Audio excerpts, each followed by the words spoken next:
As childhood passes and youth grows to adulthood, the toys and playthings of yesterday are discarded and forgotten. Today is a time of new challenges, new ideas, new responsibilities.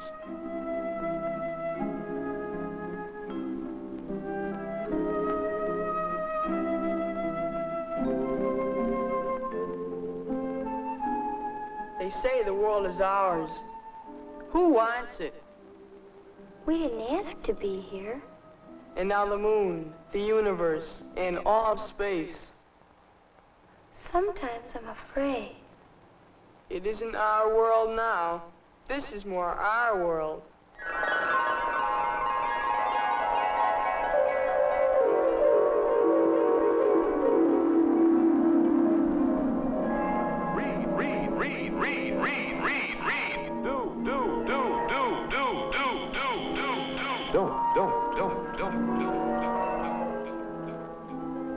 What are they trying to make of us? No more than you can be. And what is that? What are we, really? Well, let's take a good look at you. Actually, you each are a total of 3 different yous. There is a physical you, a mental you, and an emotional or spiritual you. And what you are as a whole person depends upon how fit you keep each of your different selves, because these selves vitally affect each other. Oh, I see.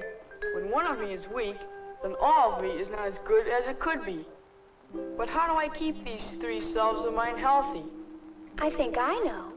Our parents and our church help us to learn how to live, and we study and we learn, and we exercise to keep ourselves physically healthy. That and more. For instance, let this disc be you, the 3 yous, emotional, mental, and physical you. Take a closer look. It takes more than exercise to maintain physical health. I agree. You have to have rest and sleep, too. I know I do. And what about medical and dental care? And food. You both are right. Now let's make all 3 of these as active as we can. See how the total you is a blend of all 3? I see that all right. But what difference does it make if the blend isn't exactly right? Well, if everyone were just like you, perhaps it wouldn't make any difference. You'd fit in nicely everywhere. But everyone is not alike. That's right. In my group, they're not all the same. Nor in the group I'd like to join. Yet every group wants to be better, to have the strongest members. And this requires that each member be strong physically, mentally, and emotionally. It seems to me there ought to be some way we could strengthen all 3 at once. There is. In your physical education classes. Oh, come on now. Well, the exercise part for physical health I can see all right.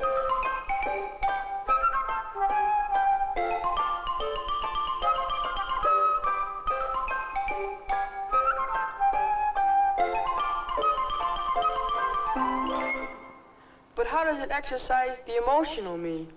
That would be the part represented by the blue, wouldn't it? It is. And have you ever thought about this?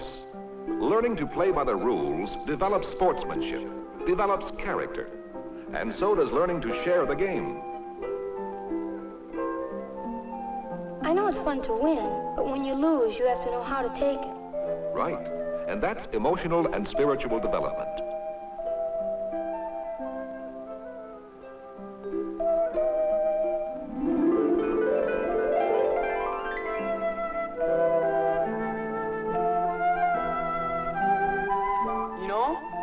More to this than I thought there was. I agree. But how does the third me, the intellectual me, work together with the other 2? It's like this, I think. Take any of the games we play, as a team or as a group. We have to think, then act, and play the game according to the rules, and like it. I wish that thing would stop a minute. That's easily enough done. We said that food was part of keeping healthy. That's right. And I know we talk about food and diet in health education classes, but how important is it, really? That's what I want to know, too. I'm not going out for any of the teams, so why should I worry about a balanced diet? Maybe you can figure it out for yourselves if you'll just let those mental cells of yours work for just a few minutes. Without any food, what would you be? There'd be no you at all. And it's not only enough food that you need, but the right food, too. Only with the right nutrition will you feel like doing the things you like to do and the things you have to do, and feel that you can be the one you'd like to be. Without the right nutrition, the chances are you just won't measure up to the standards of your group. Eating a complete diet will help your mental alertness and is a factor in emotional stability, too. I guess I never really thought about it too much. But what should we eat? What should you put on this table? What do you need? Well, first of all, you are warm-blooded beings. So we need fuel for energy, just like the furnace in a building. You want to be active, too. And we need fuel for that. We proved that in our science class. So you'll need some fuel on your table, won't you? And I haven't stopped growing yet, so I suppose I should have something to build bone and other tissue. And how about repairing and replacing tissues? Now, here's another plate. Do you know what it's for? I thought we'd covered everything. Not quite. I like to have a lot of pep, to do the things I want to do and the things I have to do. I like to look just as good as I can, and I like to feel good, too. And for those reasons, you need something for pep, vitality, for the normal functioning of your bodies. But what? Well, you need minerals and vitamins for that pep and vitality. And you need fats, carbohydrates, and protein to furnish calories. And proteins and minerals from which bone and other tissues are built. This is the nutrition team that plays the game of helping to keep you healthy. Now watch what happens when one of these essentials is removed.